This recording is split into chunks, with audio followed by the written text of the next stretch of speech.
Là que le Créateur de tout l'univers, du monde visible et invisible, a quitté le ciel pour la terre, en prenant la forme d'un serviteur, né d'une vierge femme, conçu par la vertu du Saint-Esprit. Jésus-Christ, malgré son apparence humaine, en lui habitait toute la plénitude de la divinité, parce qu'il n'était pas que le Fils de l'âme, il était aussi le Fils du Dieu vivant, celui que tous les anges des cieux adorent. Il est le seul envoyé de Dieu qui a apporté aux hommes la grâce et la faveur divine d'être sauvés et d'avoir, par la foi en son nom, la vie éternelle. Connaître le Fils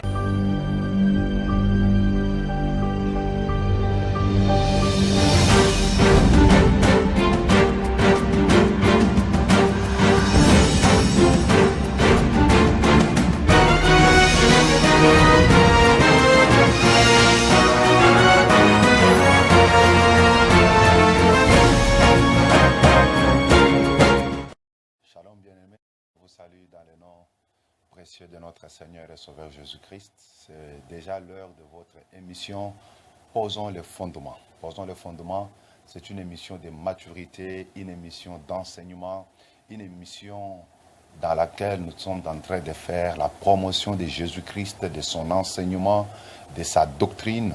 Et cette même doctrine a été aussi prêchée par ces apôtres que nous aimons bien appeler les apôtres de l'agneau. Ils nous ont prêché la saine doctrine et c'est la même doctrine que nous sommes en train de pérenniser encore aujourd'hui. Moi, c'est le pasteur Cédric Loukoussa, je suis pasteur de l'église Temple Chrétien Mont-Carmel.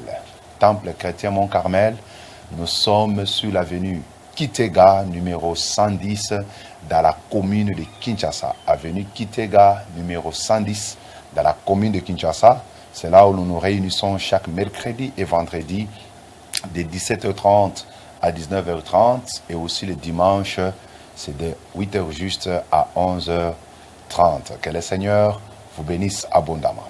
Alors, ça fait quelques semaines, nous avons commencé un merveilleux enseignement que nous préférons d'ailleurs appeler un cours. C'est tout un cours.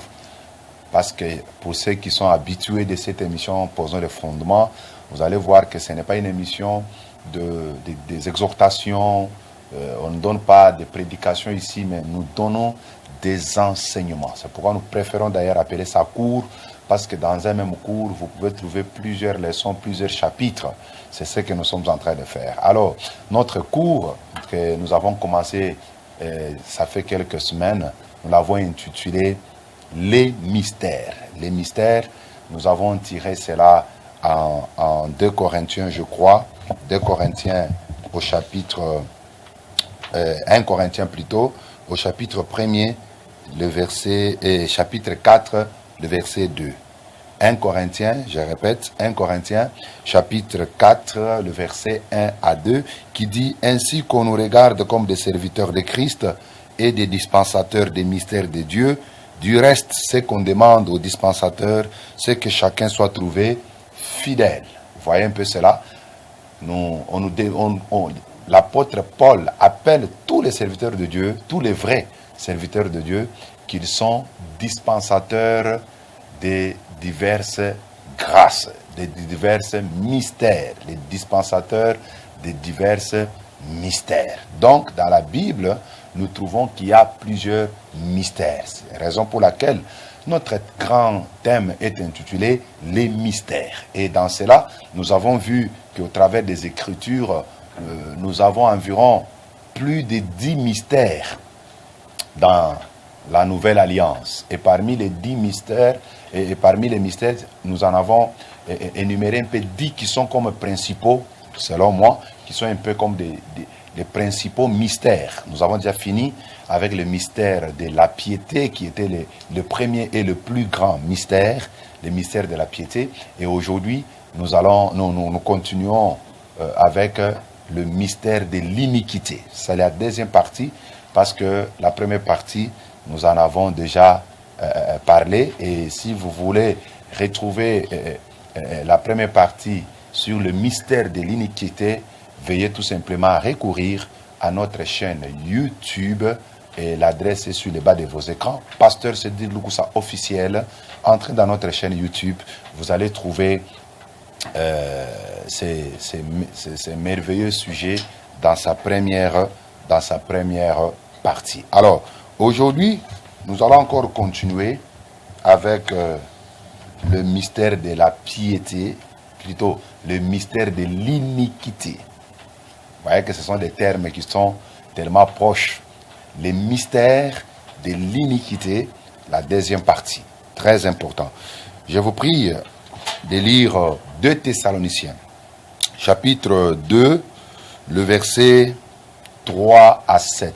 2 Thessaloniciens, chapitre 2, le verset 3 à 7.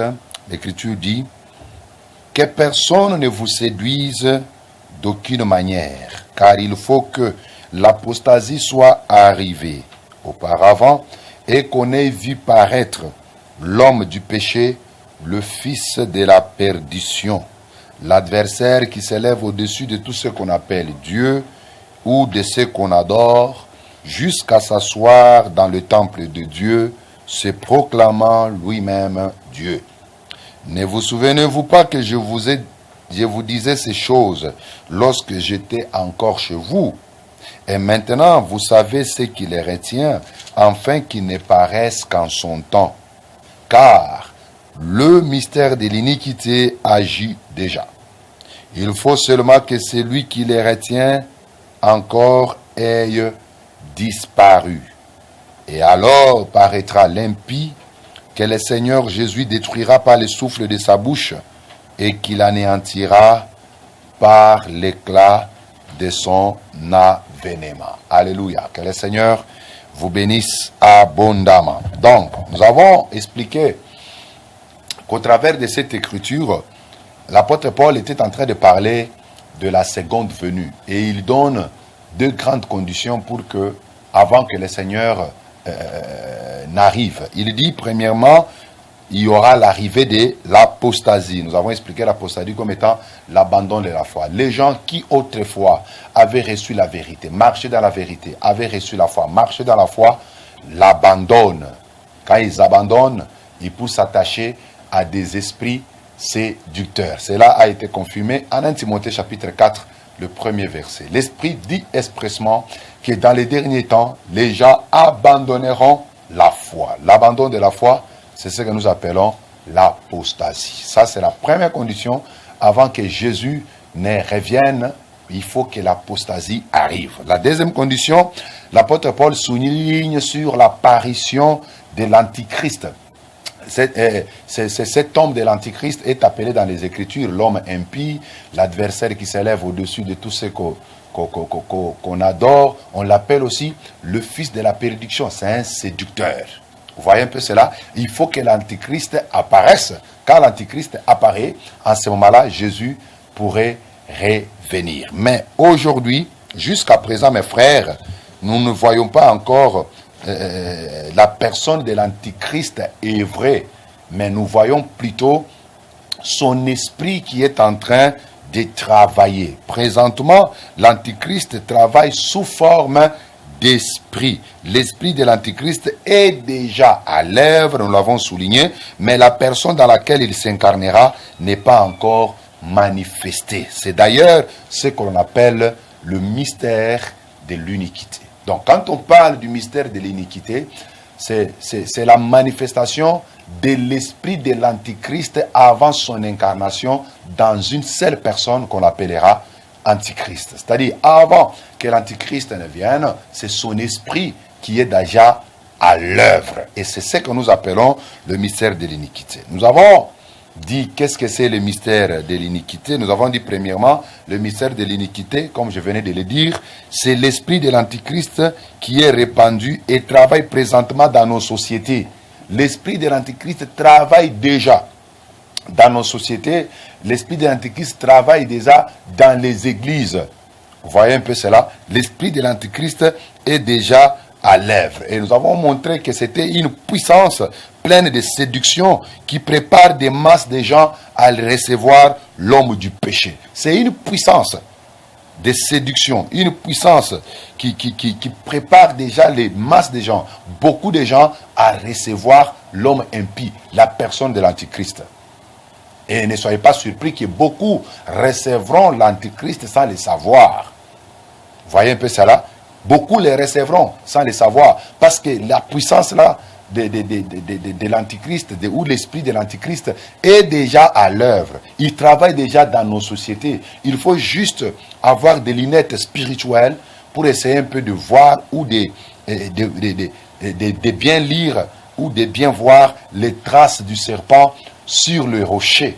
Il faut être initié. C'est pourquoi nous disons que pour avoir accès au mystère, il faut être initié. Quand on parle de l'initiation, ce n'est pas dans le sens occulte, mais il faut être appris. Il faut qu'on t'apprenne, qu'on te montre comment vous pouvez déceler les traces de l'Antichrist dans notre société et dans les églises aujourd'hui.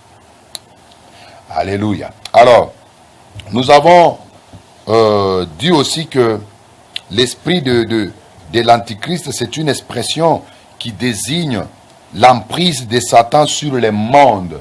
Quand on parle du mystère de l'iniquité, c'est une expression qui désigne l'emprise de Satan sur le monde, qui semble faire échec, je dis bien, qui semble faire échec au dessein de la providence. Vous voyez un peu cela? Ça semble faire échec. Et troisièmement, nous avons dit, les mystères de l'iniquité, c'est une influence subtile, démoniaque, qui prend la place dans nos sociétés. C'est une influence subtile, démoniaque, qui prend la place dans nos sociétés. C'est très important, surtout au temps où nous sommes. Imaginez, le mystère de l'iniquité avait déjà commencé à travailler depuis le temps de l'apôtre Paul, au 1er siècle. Mais à combien plus forte raison, nous qui sommes déjà au 21e siècle. Nous qui sommes la génération pratiquement qui est en train de voir les mises en place de l'installation de l'Antichrist dans le monde. Nous sommes en train de voir les mises en place. Les mises en place sont en train de se faire. Vous voyez? Il est en train déjà de se faire. C'est pourquoi les chrétiens d'aujourd'hui, parmi les choses qu'ils doivent connaître, parmi les enseignements qu'ils doivent apprendre et maîtriser, ce sont aussi les enseignements comme sur les mystères de l'iniquité, sur l'Antichrist, la bête, ainsi de suite. Donc, tous ces enseignements-là, ce sont les enseignements que les chrétiens d'aujourd'hui doivent avoir une nette connaissance. Alors, nous avons montré que toute personne qui est animée par l'esprit de l'Antichrist, on peut aussi l'appeler Antichrist. Nous l'avons vu en 1 Jean chapitre 2, le verset 28. Vous avez appris qu'un Antichrist vient. Maintenant, il y a plusieurs Antichrists dans le monde. Vous voyez? Donc aujourd'hui, nous n'avons pas seulement, et nous n'avons pas un seul Antichrist, mais nous en avons plusieurs. Tous ceux qui sont animés par l'esprit de l'Antichrist, on peut les appeler des Antichrists. Et tout cet esprit qui ne se déclare pas publiquement pour Jésus n'est pas de Dieu, c'est celui de l'Antichrist. Ça, c'est 1 Jean chapitre 4, le verset 3, qui nous le montre. Alors, on était arrivé à un point très important, mes frères. J'avais voulu, avant que je continue, que j'en parle, parce que j'ai jugé bon, important. En Matthieu chapitre 24, le verset 23 à 24. Matthieu 24, le verset 23 à 24. Dans la longue liste des signes précurseurs de la seconde venue de Jésus, Jésus nous dit quelque chose de très important. Il dit, si quelqu'un vous dit alors, le Christ est ici, ou il est là, ne le croyez pas, car il s'élèvera de faux Christ et de faux prophètes. Vous voyez un peu cela? Car il s'élèvera de faux Christ et de faux prophètes. L'Antichrist, lorsqu'il vient, il ne vient pas de manière à ce qu'il soit détecté facilement. Il prendra la forme de Christ, mais il les reniera par ses œuvres. Son apparence, ça sera une apparence de l'agneau, mais en réalité, ça un loup ravisseur. Alors, j'avais trouvé important que nous puissions un peu connaître comment on peut connaître le vrai Christ. Parce que l'Antichrist, lorsqu'il viendra, il viendra aussi se présenter comme le Christ. Mais Jésus dit, si vous apprenez, on vous dit que Christ est ici, ou il est là, n'y allez pas, n'y croyez pas, car il s'élèvera de faux Christ. Et aujourd'hui, nous sommes au temps où nous sommes en train de vivre cela. Partout dans le monde, vous apprendrez de Christ, vous apprendrez des sauveurs du monde, vous apprendrez ceci, cela. Alors, il est très important que nous puissions connaître le vrai Christ. Parce que quand vous connaissez le vrai dollar, vous allez très bien les distinguer de faux dollars. C'est exactement la vérité. Si nous connaissons le vrai Christ, nous allons détecter le faux Christ très facilement. Donnez-moi 2-3 minutes que je vous le dise un peu rapidement comment on peut reconnaître le vrai Christ. Et nous voyons donc les preuves qui montrent que Jésus-Christ est l'unique Messie. Il est l'unique Christ. Alléluia. Premièrement, Jésus-Christ n'était pas venu au monde comme tous les hommes. Notre Seigneur est né d'une vierge. Voilà. Si quelqu'un veut se dire qu'il est le Christ, il faut qu'il soit né d'une vierge. Jésus est né d'une vierge. Jésus-Christ, il est la parole qui était avec Dieu au commencement. Vous voyez, et cette même parole a été faite chair. Nous l'avons montré en Jean chapitre 1, verset 1 à 2, et Jean chapitre 1, le verset 14. Donc, le Christ doit naître d'une vierge. Le Christ de la Bible. Alléluia. Le Christ de la Bible doit naître d'une vierge. Il doit naître d'une vierge. Vous voyez? Alors, tout celui qui peut se déclarer le Christ, vous voyez un peu ça? Est-ce qu'il est né d'une vierge? Non. Mahomet n'est pas le Christ parce que Mahomet est né d'un homme et d'une femme. Branham n'est pas le Christ parce qu'il est né d'un homme et d'une femme. Tous les autres là, les Kadibamouakoudi, ils sont nés d'un homme et d'une femme. Mais le Christ, Jésus-Christ, il est né pas de la relation d'un homme et d'une femme, mais Jésus est né d'une vierge. Parce qu'il était écrit une vierge concevra. Vous voyez que tous les autres là, ce sont déjà d'ailleurs des faux Christ. Parce que nous connaissons leur maman, nous connaissons leur papa. La deuxième preuve qui montre que Jésus est le seul vrai Christ, c'est que Jésus-Christ, homme, n'était donc pas fait de la poussière comme nous. Jésus n'est pas fait de la poussière comme nous, mais il est fait de la parole. Vous voyez un peu cela? Jésus n'était pas fait de la poussière comme nous, mais il est fait à partir de la parole. Parce que nous avons dit que la parole de Dieu était devenue quoi? Une chair. Donc Jésus, il n'était pas de la race du premier Adam. Jésus n'était pas de la race du premier Adam, mais il est lui-même le dernier Adam.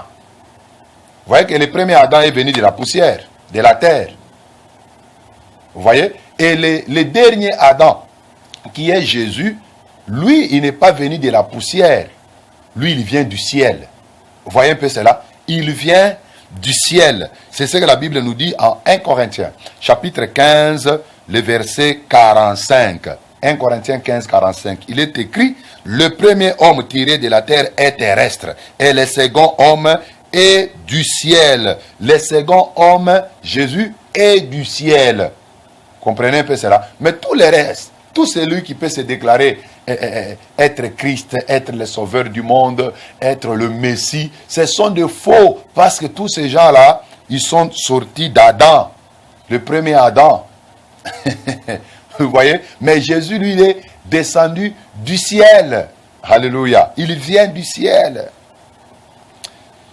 C'est très important et très capital. Alors, il est même écrit en 1 Corinthiens chapitre 15, le verset 47, que le premier homme tiré de la terre, mais le second homme, il est du ciel. Jésus-Christ, il est le dernier Adam.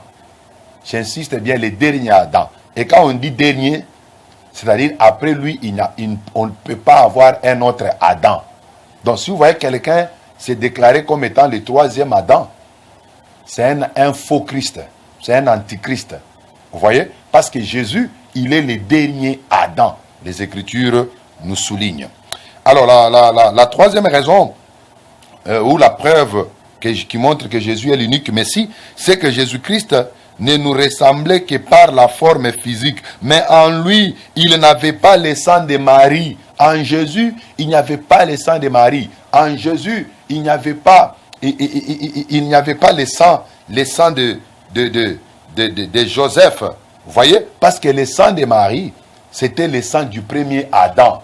Mais en Jésus-Christ, il n'y avait pas le sang de Marie. Vous voyez un peu, hein? Par conséquent, il n'était même pas concerné par la malédiction selon laquelle tu es poussière, tu retourneras à la poussière. Vous voyez un peu cela? Genèse chapitre 3, le verset 19. Tu es poussière, tu retourneras à la poussière. Tous ceux qui sont sortis d'Adam, cette malédiction les frappe. Même le pape est frappé par cette malédiction. Vous voyez? Il est poussière, il est retourné à la poussière. Kimbangu, parce qu'il est sorti d'Adam, il est frappé par cette malédiction. Il est poussière, il est retourné à la poussière, c'est-à-dire il est mort. Vous voyez un peu cela? Branham, il est frappé par ça. On connaît même sa tombe. Vous voyez, le Bouddha et tout le reste, on connaît leur tombe. Et même tous ceux qui se réclament aujourd'hui être des messies là, ils vont mourir. Cette malédiction va les frapper parce qu'ils sont sortis tous d'Adam. Mais Jésus-Christ, lui, il n'est pas sorti d'Adam. Lui, il est descendu du ciel. Il n'avait pas le sang d'Adam en lui. Jésus avait le sang de Dieu. C'est pourquoi on appelle ça, en 1 Pierre chapitre 1, le verset 18, on appelle ça le sang précieux. Précieux pourquoi? Parce qu'il est différent des hommes. C'est un sang sans péché. Or, tous ceux qui sont sortis d'Adam, leur sang est corrompu, leur sang est souillé. Mais on appelle le sang de Jésus le sang précieux parce qu'il n'y avait pas de péché dans ce sang-là. Il n'y avait rien de Marie en Jésus-Christ. Alléluia. C'est pourquoi Jésus, comme il n'était pas, il n'avait pas le sang de Marie, il ne pouvait pas être frappé par la malédiction que tu es poussière, tu retourneras à la poussière. Non. Vous voyez, c'est pourquoi il a vécu d'ailleurs sans commettre des péchés. Jésus a vécu sans commettre des péchés. 1 Pierre chapitre 2, le verset 22 le confirme. Il a vécu dans la chair, mais sans commettre un péché. Vous voyez, il est allé même jusqu'à vaincre la mort. Il a vaincu la mort, c'est Romains 6, le verset 9 qui le confirme. Romains 6, 9, Jésus a vaincu la mort. Pourquoi? Parce qu'il est descendu du ciel. Il n'avait pas le sang de Marie, mais il avait le sang de Dieu en lui. Et la dernière raison qui montre que Jésus-Christ, la dernière preuve plutôt, qui montre que Jésus-Christ est le seul et l'unique Messie, le vrai Christ, c'est que Jésus n'est pas devenu Christ et roi après un signe ou après avoir satisfait à un test ou alors après une cérémonie d'intronisation. Alléluia. Mais Jésus, lui, il est né Christ. Il est né roi. Vous voyez un peu cela? Regardez par exemple en Matthieu chapitre 2, le verset 1 à 6. Matthieu 2, 1 à 6. On nous montre là-bas les mages qui venaient et ils ont posé une question aux habitants de Jérusalem. Où est le roi des Juifs qui vient de naître? Ils n'ont pas dit où est l'enfant qui va devenir roi. Non, non. Il a dit où est le roi des Juifs qui vient de naître. Donc Jésus était né roi. Regardez encore la question d'Hérode. Il dit où devrait naître le Christ. C'est-à-dire Jésus n'est pas devenu le Christ comme certains le prétendent. Parce que les gens disent non, Jésus, il est né d'abord Jésus et puis après son baptême, quand il a reçu l'Esprit, il est devenu maintenant Christ. Non. Mais quand vous regardez la question d'Hérode, il dit où devait naître le Christ. C'est lui, c'est-à-dire c'est lui qui devait naître. C'est le Christ. Alléluia. Donc Jésus est né Christ, il est né roi. Vous voyez un peu cela? C'est vraiment très important et très capital. D'ailleurs, regardez la promesse que Dieu avait faite à Siméon. Dieu lui avait dit quoi? Tu ne mourras pas avant d'avoir vu le Christ. Vous voyez, en Luc chapitre 2, 25 à 32. L'Esprit avait averti à Siméon que tu ne mourras pas sans avoir vu le Christ. Donc, le bébé que Siméon avait vu dans ses mains, avait pris dans ses mains, c'était le Christ. Ce n'était pas un bébé comme tous les autres. C'est pourquoi d'ailleurs les mages l'ont adoré. Ils ont adoré le Christ. Très important, mes frères. Alors, tous les autres ouins, tous les autres prédicateurs, tous ceux qui sont ouins du Saint-Esprit, on peut les appeler ouins, mais en minuscule, pour ne pas les confondre avec les grands ouins, les Christ.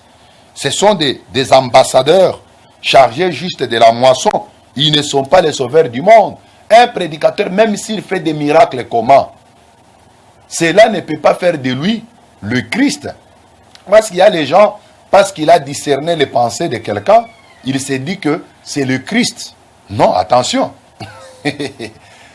Le fait que tu as discerné les pensées de quelqu'un, ou tu as dit les secrets du cœur de quelqu'un, ne peut pas faire de toi le Christ. Parce que Jésus avait dit ceci en Jean chapitre 14, le verset 12. Celui qui croit en Jésus, il fera des œuvres qu'il a faites, il en fera même de plus grands.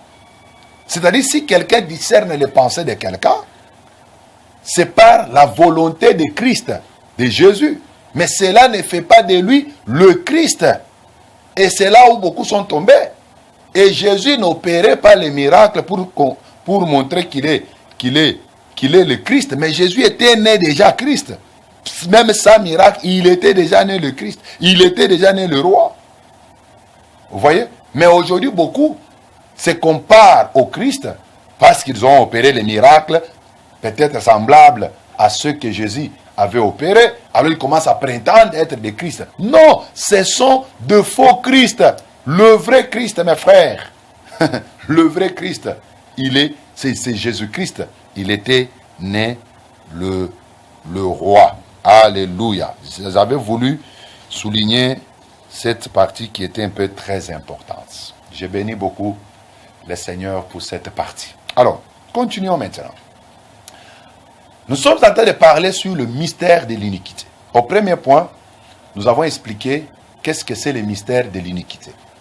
Maintenant, le deuxième point, nous allons voir le but du mystère de l'iniquité. Le mystère de l'iniquité poursuit quoi? Quel est le but? Quelle est sa raison d'être répandu dans notre société aujourd'hui? Il vise quoi? Le mystère de l'iniquité. Voilà. Premièrement, le mystère de l'iniquité a pour but de pousser les habitants de la terre à l'opposition ou à la révolte ouverte contre Dieu. C'est-à-dire, pousser les habitants de la terre à transgresser la loi de Dieu. C'est ça le premier but du mystère de l'iniquité. Pousser les habitants de la terre à l'opposition ou à la révolte ouverte contre Dieu. C'est-à-dire pousser les habitants de la terre à transgresser la loi de Dieu. Pour voir qu'ici, il y a le mystère de l'iniquité, il y a l'esprit de l'antichrist qui travaille, vous allez voir que les gens qui sont dans ces milieux-là,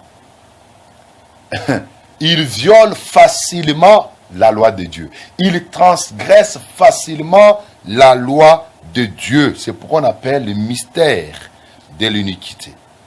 Voyons un peu quelques exemples de la transgression de la loi de Dieu dans nos sociétés. Parce que nous avons montré que l'esprit le mystère de l'iniquité ou l'esprit de l'antichrist travaille déjà dans nos sociétés. Comment nous le saurons? Comment nous allons les détecter? Vous allez voir, il y a les premiers exemples, c'est la pratique de l'homosexualité. La pratique de l'homosexualité. En dehors de l'homosexualité, il y a aussi les avortements et la prostitution. Vous allez voir qu'aujourd'hui, dans la plupart des pays, on est tenté de voter le loi sur l'homosexualité, sur les avortements qui devient pratiquement autorisé dans certains milieux. Surtout dans les pays occidentaux. Voyez, on vote les lois sur l'homosexualité. On permet même aux femmes d'avorter. Voyez un peu cela? On permet aux femmes d'avorter. Dans certains pays, la prostitution est devenue légale. Donc quand quelqu'un commet la prostitution, les prostituées sont reconnues. On les donne même des cartes. Ça devient comme un métier. Vous voyez, ça c'est ça le mystère de l'iniquité. Là où vous voyez l'homosexualité se pratiquer, ou être légalisée, les avortements se pratiquer et être légalisé, la prostitution se pratiquer et être légalisée, sachez que le mystère de l'iniquité est en train déjà d'agir. Vous voyez un peu cela? C'est pourquoi mes frères, j'ai vu une vidéo qu'on va nous préparer là-bas à la technique. Une église, l'église protestante de Norvège, ils ont fait leur consistoire, ils ont accepté à ce que l'homosexualité soit reconnue dans l'église protestante. Vous voyez un peu cela? Le monde est pourri aujourd'hui. Imaginez, l'église protestante accepte l'homosexualité en Norvège. Vous voyez? C'est pourquoi je vous demanderai de suivre pour que ça ne soit pas comme si ce sont mes propres commentaires. Si je parle le même langage avec notre bien-aimé Patou qui a la technique, il peut nous balancer cela. Suivez vous-même comment une église peut accepter de bénir le mariage des homosexuels. Suivez. Couple marié de même sexe, il aura fallu 5 ans pour que l'union des églises protestantes d'Alsace et de Lorraine tranche sur cette question sensible. C'est donc chose faite. Le texte a été adopté aujourd'hui, 36 voix pour, contre 13 voix contre. Avant d'y revenir avec notre invité Christian Albeka, le président de l'UEPAL, voyons ce reportage de Grégory Fraise et Arnaud Rapp qui ont suivi les débats toute la journée. Après plusieurs années de débats, l'église protestante de Norvège a dit oui au mariage homosexuel. Une décision historique approuvée par la majorité de ce synode réuni à Trondheim. Des applaudissements et des larmes ont accueilli le résultat du vote. À la question « Est-ce que Dieu aime les homosexuels ?», je répondrais oui. Vous voyez? Donc, on est tenté de transgresser la loi de Dieu, mais les gens sont en train d'acclamer. Et où? Dans une église qui prétend avoir la Bible. Lisons maintenant, interrogeons un peu les Écritures. Qu'est-ce que la Bible dit par rapport aux homosexuels? Je vous propose Lévitique, chapitre 18, les versets 22. Lévitique, chapitre 18, les versets 22. La Bible dit, tu ne coucheras point avec un homme comme on couche avec une femme. C'est une abomination. Tu ne peux pas coucher avec un homme comme on couche avec une femme. Dieu dit, c'est une abomination. D'ailleurs, quand vous lisez en Genèse chapitre 19, c'est ce qui s'est passé dans la ville de Sodome et Gomorrhe. C'était une ville où il y avait des pédés, une ville où il y avait des lesbiennes. Cela était autorisé dans la ville de Sodome et Gomorrhe. Et Dieu a vu les péchés augmenter dans la ville. C'est la raison pour laquelle Dieu a envoyé les anges pour aller brûler la ville de Sodome et Gomorrhe. Et quand vous lisez Matthieu 24, la Bible dit, ce qui était arrivé au temps de Lot arrivera de même au jour du Fils de l'homme. Quand nous voyons notre génération est tentée de voir ces choses, sachez que Jésus est déjà à la porte. Nous voyons exactement ce qui est arrivé au temps de Lot. Vous voyez un peu cela? Prenons encore Romains, chapitre 1er, le verset 26 à 27. Écoute ce que l'apôtre Paul dit. Ça, c'est la nouvelle alliance. Romains 1, 26 à 27. Il dit, c'est pourquoi Dieu les a livrés à des passions infâmes, car leurs femmes ont changé l'usage naturel en celui qui est contre nature.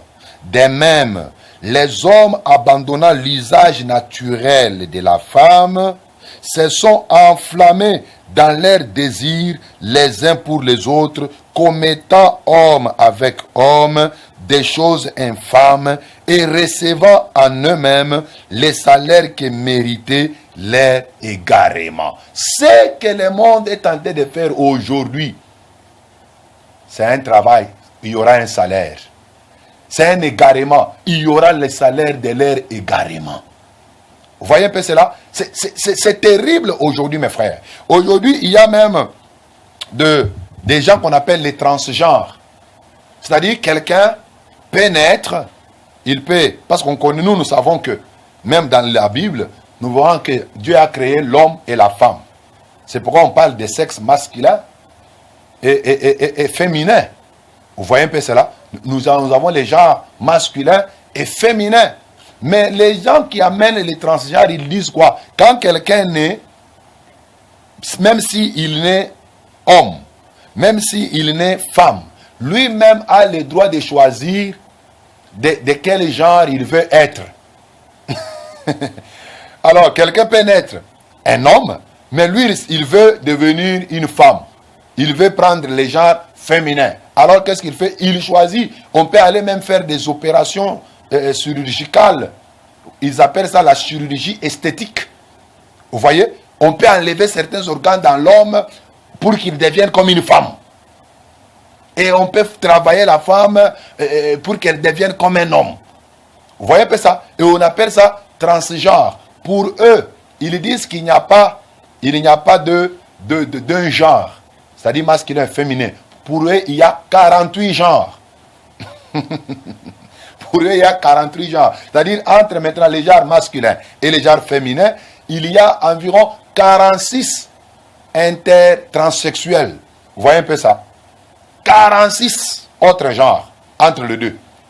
C'est-à-dire, quelqu'un, vous pouvez voir une femme, elle s'est fait des moustaches.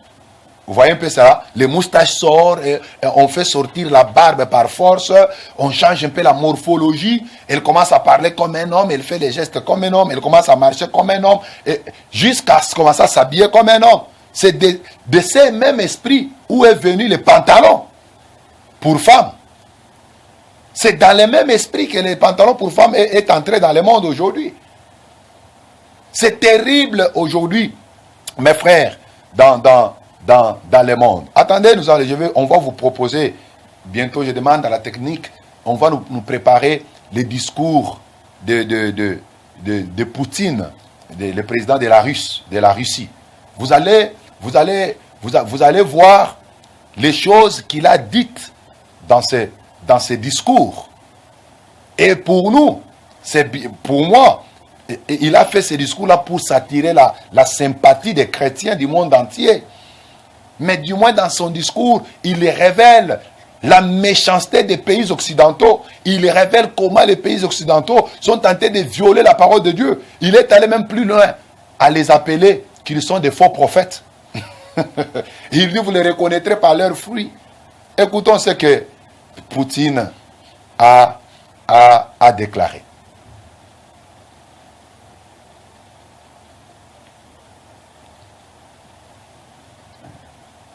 On va nous proposer cela. Il a dit des choses vraiment terribles. Suivez. Voilà. Ils sont maintenant passés à un déni radical des normes morales, de la religion, de la famille. Répondons à quelques questions très simples pour nous-mêmes. Je voudrais maintenant revenir sur ce que j'ai dit et m'adresser à tous nos citoyens, pas seulement aux collègues présents dans la salle, mais à tous les citoyens de Russie. Voulons-nous vraiment avoir ici, dans notre pays, au lieu d'un papa et d'une maman, un parent numéro 1, un numéro 2 ou un numéro 3 ? Voulons-nous que les enfants dans nos écoles, dès l'école primaire, soient exposés à des perversions qui conduisent à la dégradation et à l'extinction ? Voulons-nous qu'on leur apprenne qu'il existe d'autres genres que les hommes et les femmes et qu'on leur propose une opération de changement de sexe ? Est-ce cela que nous voulons pour notre pays et nos enfants ? Tout cela est inacceptable pour nous. Nous avons notre propre avenir. Je répète, la dictature des élites occidentales est dirigé contre toutes les sociétés, y compris les peuples des pays occidentaux eux-mêmes. C'est un défi pour tout le monde. Un tel déni total de l'homme, le renversement de la foi et des valeurs traditionnelles, la suppression de la liberté, prennent la forme d'une religion de l'inversion, du satanisme manifeste. Dans le Sermon sur la montagne, Jésus-Christ dit, en dénonçant les faux prophètes, « C'est à leurs fruits que vous les reconnaîtrez. » Et ces fruits empoisonnés sont déjà évidents pour tout le monde. Pas seulement dans notre pays, mais dans tous les pays, y compris pour beaucoup de gens, en Occident même. Le monde est entré dans une période de transformation révolutionnaire. Elles ont un caractère fondamental. De nouveaux pôles de développement. Mes frères, le monde est pourri. Regardez ce qu'il dit. Vous avez même suivi vous-même. Il dit, ils sont passés à un déni radical des normes morales, de la religion et de la famille. Vous voyez un peu cela? Il alerte le monde pour dire que regardez les Occidentaux. Ils sont tentés de détruire les normes de la morale et de la religion, précisément du christianisme. Il leur pose la question, il dit, voulez-vous avoir, au lieu d'un papa ou d'une maman, mais un parent numéro 1, un parent numéro 2 et un parent numéro 3? Vous voyez? Il leur dit, voulez-vous qu'on apprenne à nos enfants qu'il y a d'autres genres que l'homme et la femme, qu'on leur propose une opération de changement de sexe? C'est ce que j'ai parlé ici des transgenres. Il dit, voulez-vous ça? Il alerte le monde. Et c'est là où nous allons avec le monde. C'est pourquoi vous allez voir les Occidentaux sont pleins en Afrique et ils veulent assujettir encore les Africains. Et quand ils viennent avec leurs millions, Banque mondiale, FMI, toutes ces choses-là, ils ne donnent pas parce qu'ils nous aiment. Mais ils nous amènent ces choses et leur argent et ils vont nous imposer des pratiques contre nature. Vous voyez, des pratiques contre nature. Et c'est trop dangereux pour nous, l'Église, aujourd'hui, si nous ne nous préparons pas à toutes ces choses. Si nous ne nous préparons pas à toutes ces choses. Alors, nous allons voir encore une autre pratique qui transgresse la loi de Dieu. J'appelle ça la bestialité. En d'autres termes, on peut appeler ça la zoophilie. Vous voyez, la zoophilie, c'est en Lévitique, chapitre 18, le verset 23. La Bible dit, tu ne peux pas coucher avec une bête comme on couche avec un homme. Vous voyez? Mais regardez sur la vidéo et sur la photo qui est sur votre écran. Ça s'est fait en Inde vers les années 2019. Une dame de 18 ans qui s'est mariée avec un chien. Vous voyez? Et on a même maquillé les chiens. Regardez comment le chien est maquillé. Il est maquillé comme un prince. Et les gens acclament. Vous avez vu, même récemment sur les réseaux sociaux, vous voyez une femme qui se marie à un chien et qui laisse l'héritage au chien. Des millions en banque pour les chiens. Au moment où, sous d'autres cieux, les gens sont tentés de souffrir juste pour avoir quelque chose à manger. Mais on laisse des millions à un animal, au chien. Et nous voyons aujourd'hui dans notre société, vous pouvez voir une dame là, bien présentée, elle a ses moyens, sa jeep, tout ça. Et elle est toujours attachée à un chien. Elle chérit beaucoup les chiens plus que même un homme. C'est terrible, mes frères. La Bible appelle ça la bestialité ou la zoophilie. Quand quelqu'un commence à coucher avec une bête, avec un animal, comme on couche avec un homme. Et des choses comme ça se font aux yeux de tous. Et les gens sont en train d'acclamer. Vous voyez un peu cela? Une autre pratique qui transgresse la loi de Dieu, ce sont les tatouages. Lisez en Lévitique chapitre 19, le verset 28. La Bible dit, tu ne te feras pas de tatouages sur ton corps. D'autres versions parlent des incisions. Tu ne te feras pas de tatouages sur le corps. Vous allez voir les hommes, vous allez voir les femmes sur le corps, plein de tatouages, plein d'images sur le corps. Il n'y a même pas du respect pour le corps. Vous allez voir des filles qui mettent des tatouages sur leur sein. Et elle fait un effort, elle doit s'habiller de manière à ce qu'une partie de ses seins soit visible pour que les gens voient les tatouages. Vous allez voir d'autres mettre ça sur les mains, d'autres mettre ça sur les pieds, sur tout le corps. J'ai suivi une fille, elle dit, moi j'ai 50 tatouages sur mon corps. 50 tatouages. Alors qu'en 1 Corinthiens chapitre 6, le verset 19 à 20, l'Écriture dit, ne savez-vous pas que vos corps sont les temples du Saint-Esprit et que l'Esprit de Dieu habite en vous? C'est lui qui détruit son corps, je le détruirai aussi. 1 Corinthiens chapitre 3, les versets 16 à 17. C'est lui qui détruit son corps, je le détruirai aussi, mes frères. C'est pourri aujourd'hui dans le monde. Toutes ces pratiques, ceux qui font la promotion de cela, ce sont des antichrists. C'est ça le mystère de la piété. Vous allez voir des joueurs, vos stars que vous aimez toujours regarder. Tatouage sur tous les corps. Tatouage sur tous les corps. Vous allez voir des tatouages de serpents, des tatouages de dragons, des tatouages de dangers, de morts. Vous, maintenant quand on met les tatouages de serpents, vous pensez c'est quel serpent? C'est le serpent d'airain que Moïse avait élevé dans le désert? Non, c'est les dragons, les serpents anciens de Genèse. C'est les séducteurs. Mais bien aimé, le monde est pourri aujourd'hui. L'esprit de l'antichrist est en train de travailler. Une autre pratique qui transgresse la loi, c'est dépouiller les pères de famille de son autorité, ou soit renverser l'ordre familial par les lois, par exemple, sur l'émancipation de la femme. Vous allez voir dans ces lois-là, on est en train de dépouiller pratiquement l'homme de son autorité. Nous sommes contre ceux qui rendent les femmes comme des esclaves. Nous condamnons cela. Même la Bible ne le dit pas. Mais cela ne rendra pas une femme supérieure à son mari.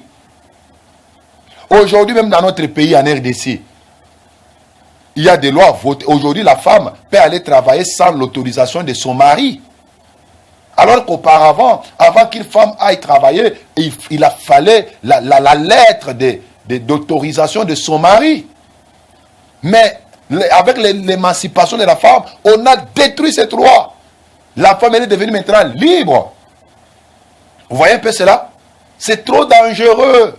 Parce que l'Écriture dit, l'homme est le chef de la femme. En 1 Corinthiens chapitre 11, le verset 3. L'homme est le chef de la femme. En Genèse chapitre 3, le verset 16. La Bible dit, l'homme dominera sur la femme. C'est ça la vérité. Et si vous voulez maintenir l'équilibre dans le monde, il faut que cette loi soit observée. Là où il y a les renversements des valeurs, là où il y a les violations de la loi de Dieu, on permet à ce que la femme soit même au-dessus des hommes. Vous voyez?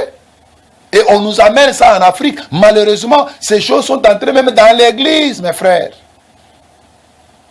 Même dans l'église, toutes les femmes qui prêchent là, vous pensez que c'est l'émancipation du monde qu'on a amené même dans l'église.